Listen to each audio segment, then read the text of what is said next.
December 22, 1944, the Ardennes Forest, Belgium. Dawn breaks gray and merciless across a landscape transformed into a crystalline graveyard of shattered pines and frozen earth. The temperature hovers at 12 degrees below zero, each breath a knife of ice cutting through the lungs of exhausted soldiers huddled in foxholes carved from ground, hard as concrete. Snow falls in steady, hypnotic curtains, muffling the distant rumble of panzer engines and the occasional crack of rifle fire that echoes through the dense woodland like the snapping of ancient bones. In the skeletal branches above, death waits with Germanic patience, peering through Zeiss optics at olive-drab figures moving like ghosts through the white maze below. The metallic click of a shotgun shell being chambered cuts through the morning stillness, a sound foreign to these European woods, alien to the traditional symphony of warfare that has echoed across this continent for millennia. Somewhere in the frozen understory, an American GI slides a red Winchester shell into the chamber of his M12 shotgun, the brass base catching what little light filters through the snow-laden canopy. He does not know that this simple act, this loading of a hunting weapon into a military conflict, will shatter the carefully constructed worldview of professional soldiers who have spent years perfecting the art of precision killing from distances measured in hundreds of meters. This moment, suspended between the inhale and exhale of a continent holding its breath, represents something far more profound than tactical innovation. It embodies the collision of two fundamentally different philosophies of warfare, two distinct approaches to the machinery of death that reveal themselves not in grand strategic maneuvers or technological superiority, but in the intimate space between predator and prey, hunter and hunted, sniper and target.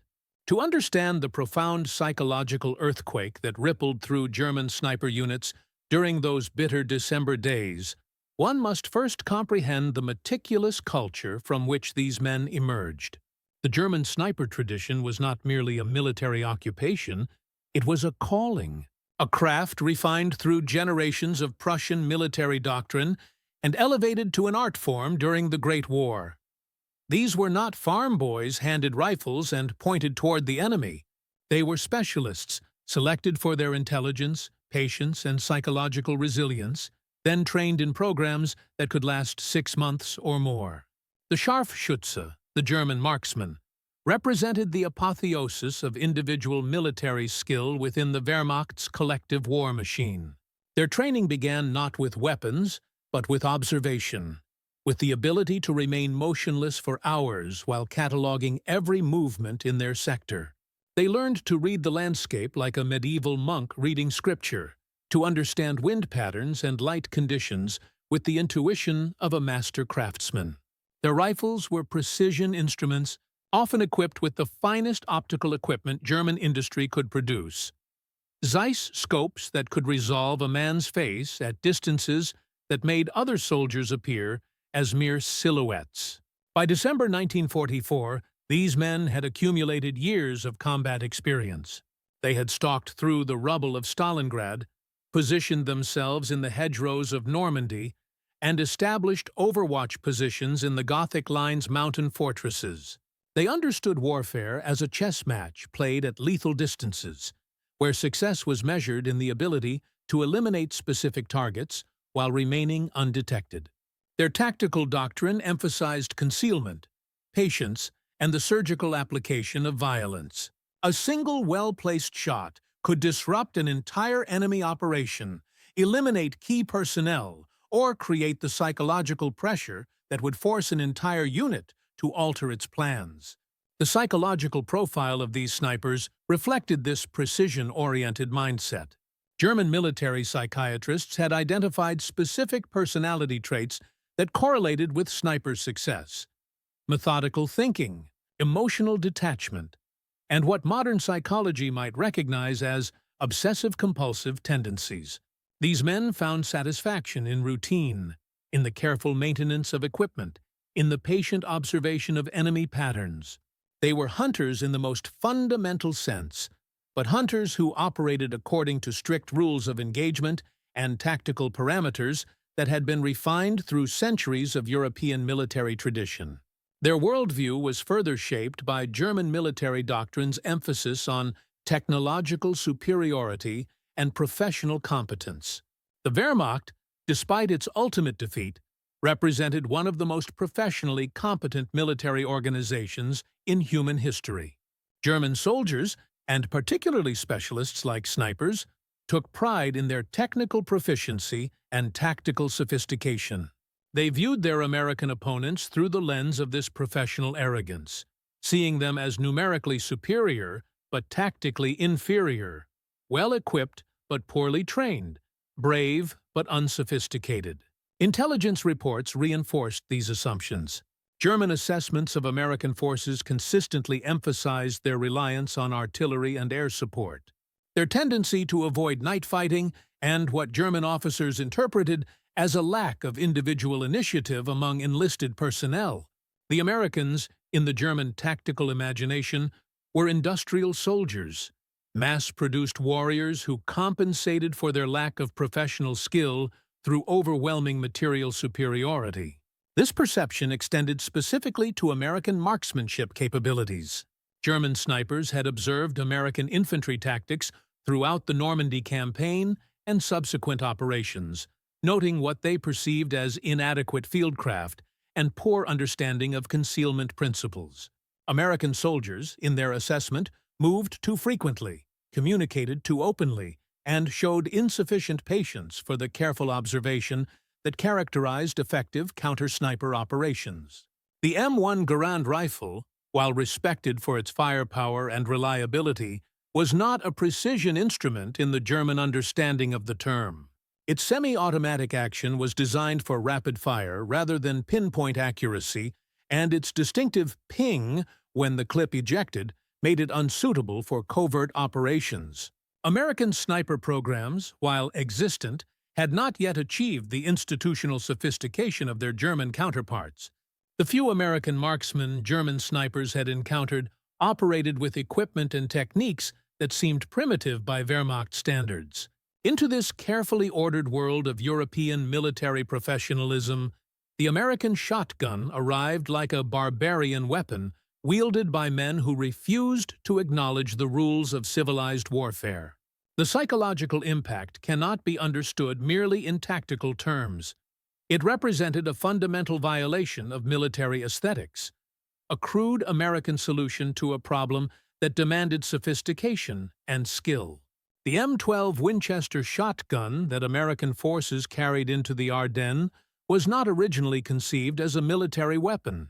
It was a hunting gun, designed for pursuing waterfowl in the marshes of Louisiana and deer in the forests of Pennsylvania. Its operation was simple to the point of crudeness. Pump the action, point in the general direction of the target, pull the trigger, and hope that somewhere within the expanding cone of lead pellets, enough would find their mark to achieve the desired effect. From the German sniper's perspective, this represented everything that was wrong with American military thinking. Where the German sniper's art demanded precision, the ability to place a single bullet in a specific location at a measured distance, the American shotgun was an instrument of approximation. It required no understanding of ballistics, no calculation of wind drift or bullet drop, no careful study of the target's patterns and vulnerabilities. It was, in their minds, the perfect weapon for soldiers who possessed more courage than skill, more determination than tactical sophistication. The ammunition itself seemed to confirm these prejudices. Where German snipers loaded each cartridge with the care of a pharmacist preparing medicine, measuring powder charges and selecting bullets according to specific performance criteria, American shotgun shells appeared mass-produced and standardized.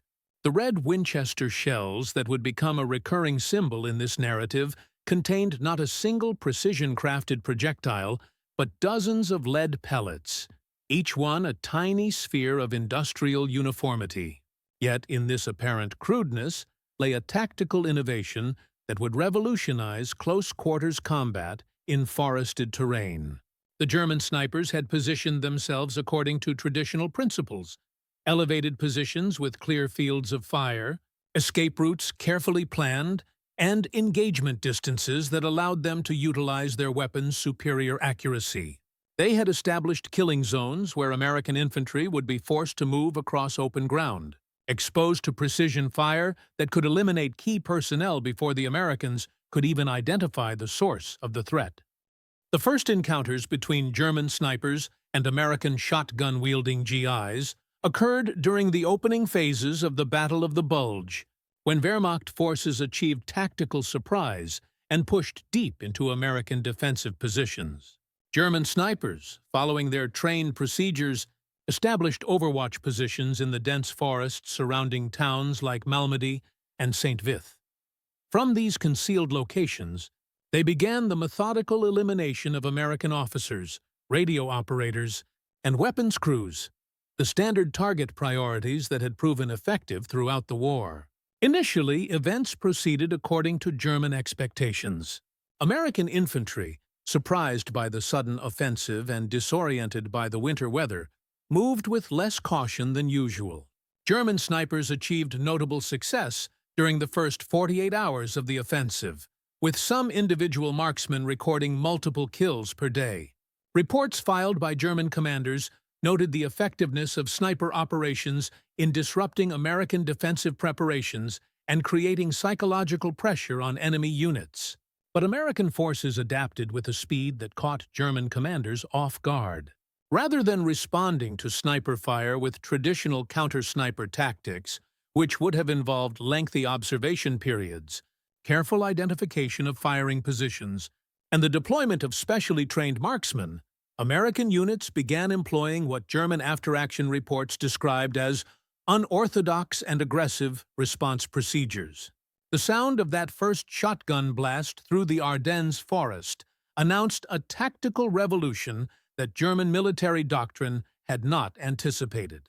Where traditional counter-sniper operations required hours or even days of patient stalking, American GIs armed with M12 shotguns began advancing directly toward suspected sniper positions, using the weapon's devastating close-range firepower to clear areas of forest that might conceal enemy marksmen. Obergefreiter Klaus Mueller, a veteran sniper with the 6th SS Mountain Division, recorded in his diary an encounter that illustrates the psychological impact of these tactics. Mueller had established a position in a large oak tree approximately 200 meters from an American supply road, spending nearly 6 hours constructing a concealed nest that provided excellent visibility while maintaining complete camouflage. His first shot, fired at dawn on December 23rd, successfully eliminated an American sergeant who was directing the movement of supply vehicles. According to standard German tactical doctrine, Mueller should have immediately relocated to a secondary position, as American forces would likely respond with artillery fire directed at his general area. Instead, he observed American infantry dismounting from their vehicles and beginning to advance directly toward his position. Mueller noted in his diary that this response initially pleased him, as it provided additional targets moving across terrain where his rifle's precision would give him overwhelming advantage. His satisfaction turned to confusion, then alarm, as he realized the Americans were not attempting to locate his specific position through careful observation. Instead, they were advancing in a skirmish line, firing shotguns into every area of forest that could potentially provide concealment for a sniper. Mueller wrote, "They were not hunting me as a sniper hunts, with patience and skill. They were beating the forest like peasants driving game, using weapons that turned every tree, every thicket, into a zone of death." The psychological effect of facing shotgun fire in close quarters was something for which German sniper training had not prepared these men. The crack of a rifle bullet passing overhead was familiar, even comforting in its precision. A rifleman either hit his target or missed. There was clarity in this binary outcome, but the spreading pattern of shotgun pellets created a zone of probability rather than a point of impact. German snipers found themselves facing a weapon that didn't need to be aimed with precision to achieve lethal effect. Worse still, The Americans seemed to understand intuitively that shotguns were most effective in the exact environment where German snipers had positioned themselves. The dense forests of the Ardennes, which provided excellent concealment for long-range marksmen, became killing zones for American infantrymen who could approach to within 50 meters before opening fire. At such ranges, the M12's spread pattern meant that precise target identification was unnecessary. Firing into any area that might conceal an enemy was likely to achieve results. The brass shell casings from Winchester shotgun shells began appearing throughout the Ardennes forest like a golden carpet scattered by American forces. These empty hulls, each one stamped with the manufacturer's logo and bearing the distinctive red coloring of hunting ammunition repurposed for military use, became an unintended symbol of American tactical adaptability. German soldiers, accustomed to the single brass cases left by rifle ammunition, found themselves confronting evidence of a fundamentally different approach to warfare. Each empty shotgun shell represented not a single carefully aimed shot, but a dozen or more projectiles dispersed across a wide area. The mathematics of this ammunition expenditure revealed something profound about American military philosophy. Where German doctrine emphasized the conservation of ammunition through precision shooting, American forces seemed to possess an inexhaustible supply of shells, allowing them to use firepower as a substitute for patience and fieldcraft. Technical analysis of captured American ammunition confirmed German suspicions about industrial capacity while simultaneously revealing the inadequacy of their tactical assumptions. The shotgun shells were indeed mass-produced, manufactured in quantities that German intelligence found difficult to comprehend. Factory records captured after the war revealed that American ammunition plants were producing shotgun shells at a rate of millions per month, treating them as consumable supplies rather than precision instruments. But this industrial abundance was being directed by men who understood their weapons' capabilities better than German intelligence had credited. American infantrymen were not randomly spraying pellets through the forest. They were applying hunting principles learned in the woods of America to the military problem of eliminating concealed enemies. Many of these soldiers had grown up pursuing game in environments remarkably similar to the Ardennes. Dense forests where quick shots at moving targets required instinctive rather than calculated marksmanship. The cultural background of American soldiers began to reveal itself as a tactical advantage that German assessments had consistently undervalued. While German military training emphasized the transformation of civilians into soldiers through intensive institutional instruction, many American GIs arrived in Europe already possessing skills directly applicable to combat situations. Hunting experience translated into an intuitive understanding of woodland movement, camouflage principles, and the effective use of shotguns in close-quarters situations. Staff Sergeant Robert Thompson of the 28th Infantry Division exemplified this fusion of civilian and military skills. A deer hunter from Michigan who had worked as a forest ranger before the war, Thompson understood that German snipers positioned themselves according to principles that were identical to those used by game animals seeking concealment. His approach to clearing suspected sniper positions involved the same systematic searching techniques he had used to track wounded deer through dense undergrowth. Thompson's unit developed tactics that horrified German observers with their apparent casualness. Rather than spending hours attempting to locate individual snipers, American squads would advance through suspected areas in coordinated sweeps, with shotgun-armed soldiers firing into any location that provided adequate concealment for a marksman. The psychological pressure on concealed German snipers was immense. They could remain hidden and face the probability of random shotgun fire finding their position, or reveal themselves by moving and face immediate concentrated fire from multiple weapons. German after-action reports from this period reveal a growing sense of tactical disorientation among sniper units. Hauptmann Ernst Weber, commanding a sniper company attached to the 12th SS Panzer Division, filed reports describing American tactics that seemed to violate fundamental principles of military efficiency. His snipers, Weber noted, were achieving fewer kills per day despite favorable terrain and weather conditions that should have enhanced their effectiveness. Weber's analysis identified the source of this decline. American forces were no longer providing the predictable targets that German sniper doctrine anticipated. Instead of moving in formation across open ground, American infantry were advancing through forests in small groups, using terrain features for concealment while aggressively engaging any area that might harbor enemy marksmen. The result was a tactical environment where the advantages of precision marksmanship were neutralized by American willingness to engage suspected rather than confirmed targets. The psychological transformation of German sniper units during this period can be traced through personal letters and diary entries that survived the war. These documents reveal men struggling to adapt their professional identity to tactical realities that contradicted their training and experience. The careful, methodical approach that had defined their military careers was being countered by American tactics that seemed to prioritize speed and firepower over precision and patience. Unteroffizier Hans Richter, a sniper with over 50 confirmed kills, wrote to his wife on December 28, 1944, "The Americans fight like no enemy we have faced.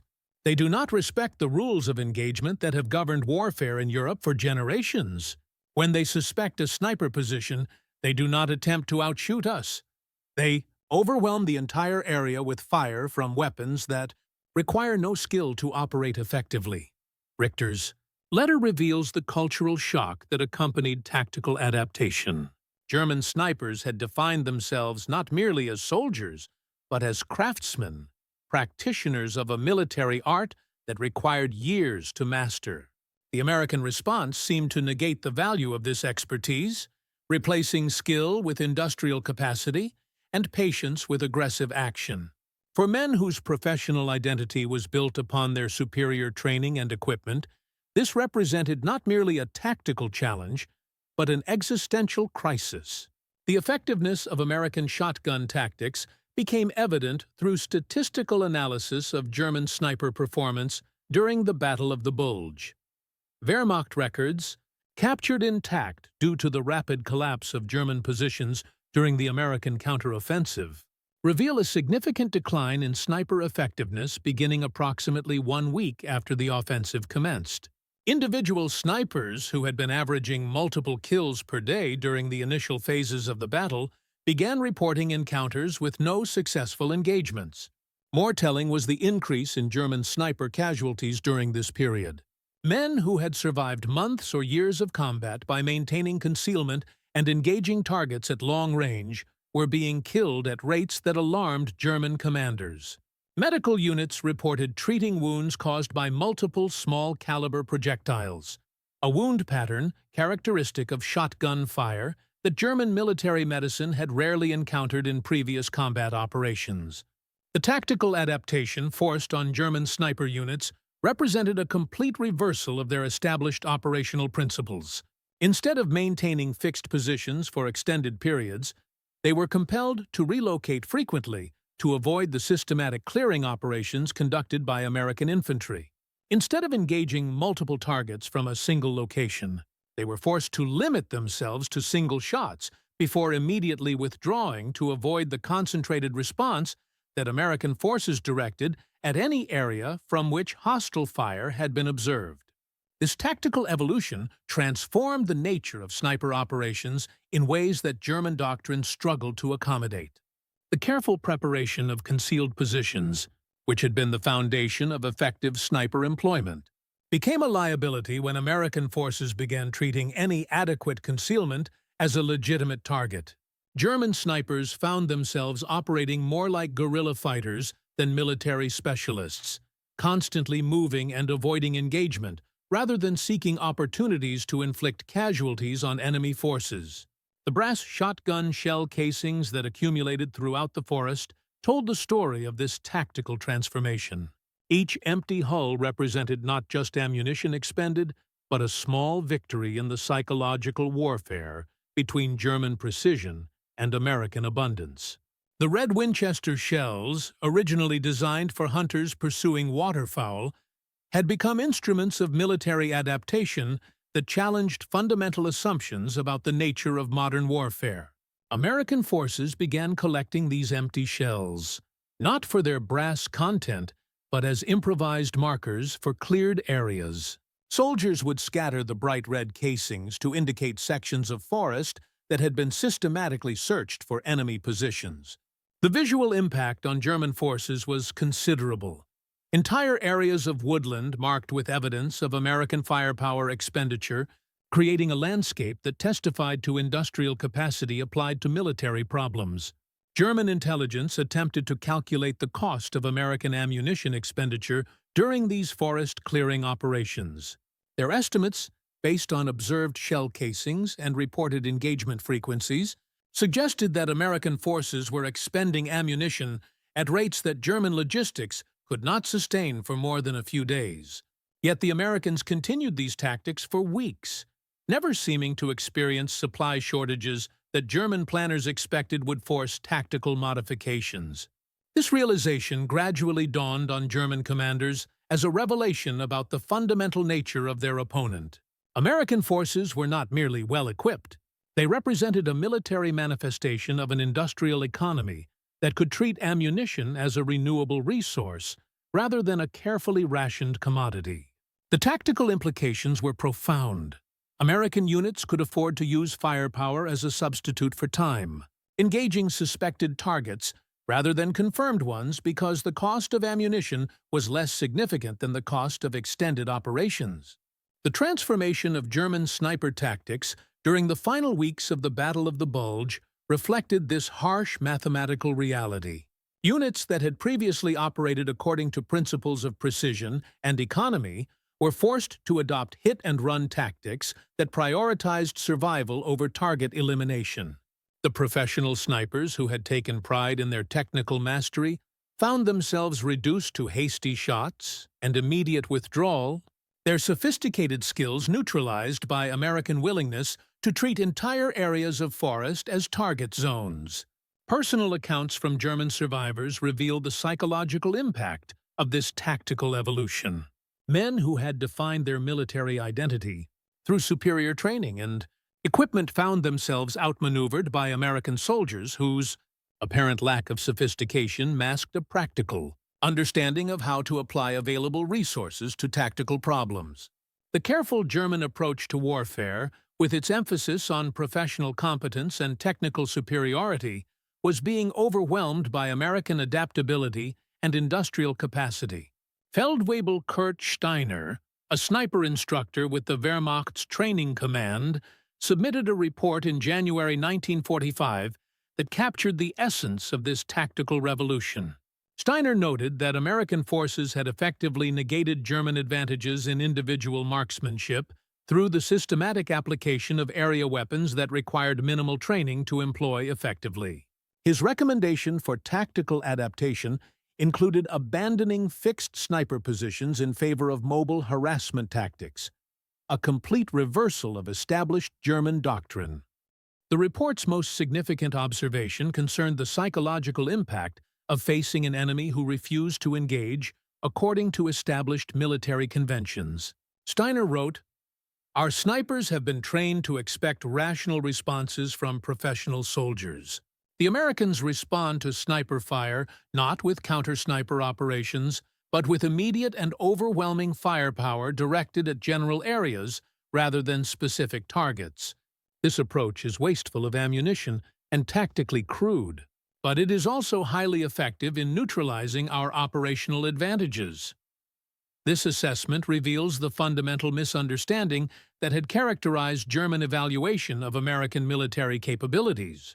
German officers, trained in European military traditions that emphasized efficiency and professional skill, interpreted American tactical methods through the lens of their own doctrinal assumptions. What appeared wasteful and crude was actually a sophisticated application of comparative advantages, using abundant industrial capacity to overcome deficiencies in individual training and experience. The American soldiers advancing through the Ardennes forests with their shotguns represented something unprecedented in European military experience. An army that could afford to fight inefficiently because its logistical capabilities were so overwhelming that efficiency became irrelevant. This realization struck at the heart of German military philosophy, which had always emphasized the careful husband of resources and the maximization of individual skill to overcome numerical disadvantages. The brass shell casings scattered throughout the forest floor began to accumulate in patterns that revealed the systematic nature of American tactics. Rather than random expenditure of ammunition, the distribution of empty shells showed evidence of coordinated sweeps and methodical clearing operations. German observers realized that American wastefulness was actually a form of tactical abundance, the luxury of being able to engage suspected targets rather than waiting for confirmed ones. As winter deepened and the German offensive stalled, then reversed, the psychological transformation of Wehrmacht sniper units became complete. Men who had entered the battle confident in their professional superiority found themselves adapting to tactical realities that negated their training and experience. The sophisticated skills that had been their source of military identity, precision shooting, patient observation, careful fieldcraft, became liabilities in an environment where American forces could afford to treat entire areas as legitimate targets. The final phase of German sniper operations in the Ardennes reflected this complete tactical adaptation. Instead of the methodical elimination of key targets from concealed positions, German marksmen were reduced to hasty harassment fire, followed by immediate withdrawal. Their sophisticated equipment became a burden rather than an advantage, as the time required to properly employ precision optics made them vulnerable to the quick reaction tactics that American forces had developed. German casualty reports from the final weeks of the battle reveal the cost of this tactical transformation. Sniper units, which had traditionally suffered lower casualty rates than regular infantry due to their emphasis on concealment and long-range engagement, began experiencing losses comparable to frontline assault troops. The American practice of directing concentrated fire at any area that might conceal enemy positions meant that concealment itself had become a tactical liability. The weapons that had defined German sniper identity, precision rifles equipped with sophisticated optics, were increasingly abandoned in favor of more portable equipment suitable for mobile operations. Reports from German supply units noted requests for submachine guns and hand grenades, weapons more appropriate for close-quarters combat than the long-range precision instruments that had characterized sniper operations throughout the war. This equipment transition symbolized the complete reversal of tactical relationships that American shotgun employment had created. German snipers, trained to engage American forces at ranges where their superior marksmanship would provide decisive advantages, found themselves forced into close-quarters engagements where American weapons and tactics were optimized for effectiveness. The hunters had become the hunted, but more significantly, the nature of the hunt itself had been transformed. American forces, meanwhile, continued to adapt their tactics based on observed results. Units that had initially employed shotguns as experimental weapons began incorporating them into standard operating procedures for forest operations. The M12 Winchester, which had entered combat as supplementary equipment for selected personnel, became standard issue for point men and squad leaders operating in wooded terrain. The transformation was not merely tactical but cultural. American soldiers began to understand that their apparent disadvantages in individual training and marksmanship could be overcome through the intelligent application of their actual advantages: abundant supplies, industrial capacity, and tactical flexibility. The shotgun became a symbol of this realization, representing the American ability to solve military problems through practical innovation rather than adherence to traditional doctrinal principles. German prisoners captured during the American counteroffensive provided intelligence that confirmed the psychological impact of American tactics. Interrogation reports noted repeated references to American unfair or unsporting combat methods, revealing the degree to which German soldiers had internalized military traditions that emphasized individual skill and professional competence. The American willingness to use overwhelming firepower as a substitute for precision struck many German soldiers as a violation of military ethics rather than innovative tactics. This cultural disconnect illuminated fundamental differences in how the two nations approached warfare. German military tradition, rooted in centuries of European conflict, emphasized the transformation of war into a professional activity governed by established principles and technical competence. American military culture, influenced by frontier experience and industrial abundance, treated war as a problem to be solved through the application of available resources and practical innovation. The brass shotgun shell casings that littered the forest floor became archaeological evidence of this cultural collision. Each empty red hull represented not just ammunition expended, but a moment when American practical problem-solving encountered German professional tradition. The accumulation of these casings in patterns throughout the forest told the story of tactical adaptation, of an army learning to use its actual strengths rather than attempting to compete in areas where their opponents held natural advantages. As the Battle of the Bulge concluded with German withdrawal and the resumption of Allied advance toward Germany, the lessons learned in the Ardennes forests began to influence broader tactical doctrine. American forces had discovered that their industrial advantages could be translated into tactical innovations that neutralized German advantages in individual training and equipment quality. The shotgun had become more than a weapon. It had become a symbol of American tactical philosophy. The psychological impact on German forces extended beyond the immediate battlefield to influence broader strategic perceptions. Intelligence reports filed by German commanders noted declining morale among specialist units, including snipers, who had previously served as sources of unit pride and confidence. The neutralization of these elite capabilities by American industrial abundance suggested that German technological and professional advantages were insufficient to overcome American material superiority. German military analysts attempted to develop countermeasures for American shotgun tactics, but their efforts were hampered by fundamental logistical constraints. Recommendations for increased ammunition allocation, enhanced close-quarters training, and modified sniper employment principles all required resources that the Wehrmacht could no longer provide. The tactical innovations that might have restored German sniper effectiveness were beyond the reach of an army increasingly constrained by material shortages and industrial decline. The brass shell casings from American shotguns thus became symbols of more than tactical adaptation. They represented the victory of industrial abundance over professional skill, of practical innovation over traditional doctrine. Each empty red hull scattered through the forest floor testified to American ability to solve military problems through the application of overwhelming resources rather than the refinement of individual capabilities.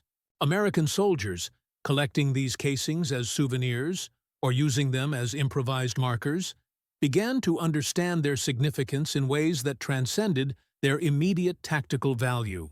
The shotgun shells represented proof that American advantages lay not in superior training or more sophisticated equipment, but in the ability to bring industrial capacity to bear on military problems. The red Winchester casings became tokens of a tactical philosophy that emphasized abundance over precision, firepower over fieldcraft, practical results over professional elegance. The final encounters between German snipers and American shotgun-armed infantry in the Ardennes demonstrated the complete transformation of tactical relationships that had occurred during the battle. German marksmen, once confident in their ability to control engagement ranges and dictate the terms of combat, found themselves consistently outmaneuvered by American forces who refused to accept the traditional parameters of sniper warfare.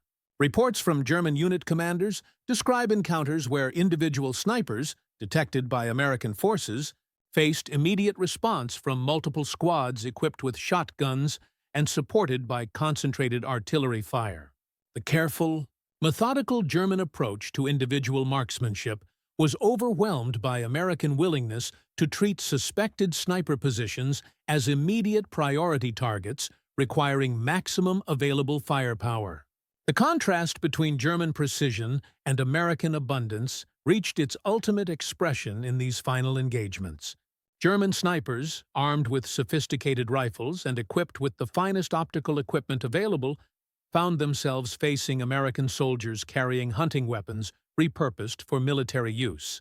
Yet the Americans consistently achieved tactical success through their willingness to expend resources that German forces could not afford to waste.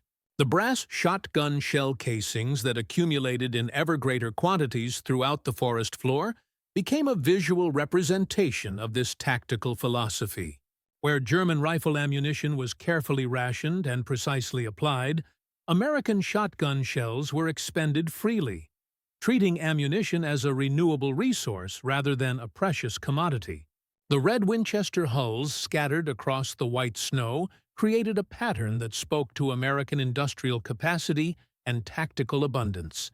In the final analysis, the German snipers' encounter with American shotgun tactics in the Ardennes represented something far more significant than a tactical adaptation or technological innovation. It embodied the collision between two fundamentally different approaches to warfare, two distinct philosophies of how industrial societies should organize their military capabilities. The German approach emphasized the transformation of individual soldiers into highly skilled specialists capable of achieving maximum effect through superior training and equipment. This philosophy reflected a military tradition rooted in European conditions where resources were limited, and tactical excellence was achieved through the careful development of professional competence. German snipers represented the apotheosis of this approach. Individual soldiers whose years of training and sophisticated equipment allowed them to achieve effects far beyond their numerical strength.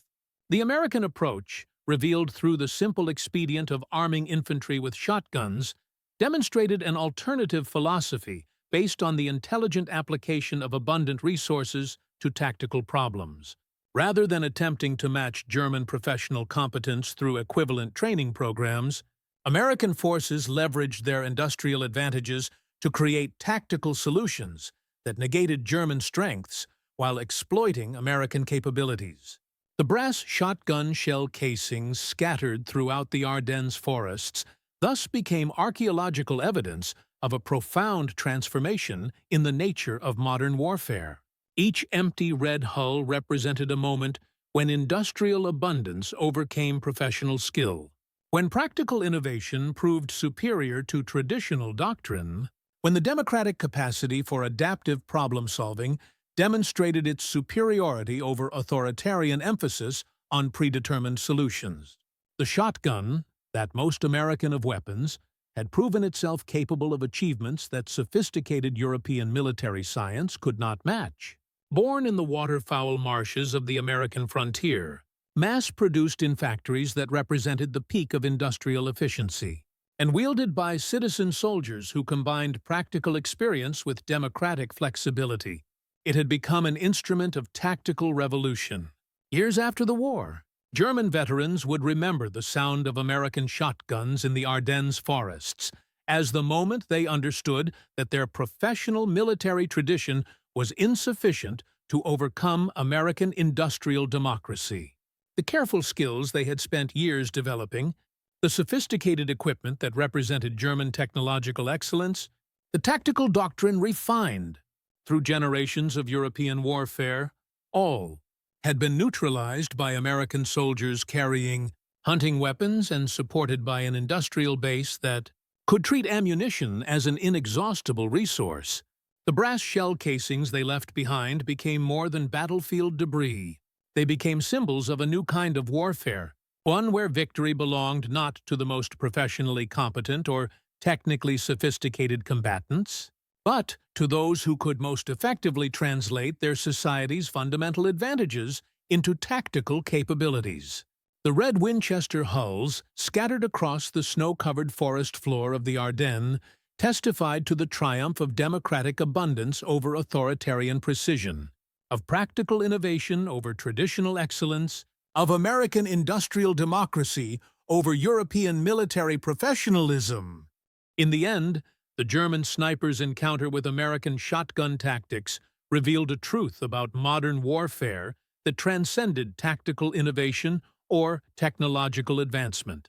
It demonstrated that military victory in the industrial age belongs to those societies capable of transforming their fundamental characteristics, their economic capacity, their cultural values, their institutional flexibility, into effective military capabilities. The shotgun shell casings gleaming in the winter sunlight of the Ardennes forests bore witness to this transformation. Each empty hull a small but significant testament to the power of democratic abundance applied to the ancient problem of armed conflict.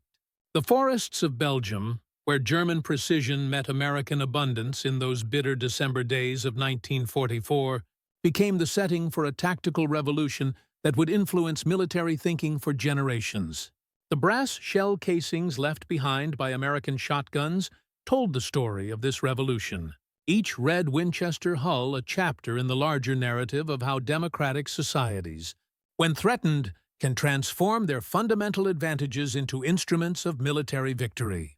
In the clash between German snipers and American GIs armed with shotguns, the future of warfare revealed itself through the simple expedient of applying industrial abundance to tactical problems, proving once again that in the democracy of combat, victory belongs to those who can most effectively mobilize their society's essential strengths.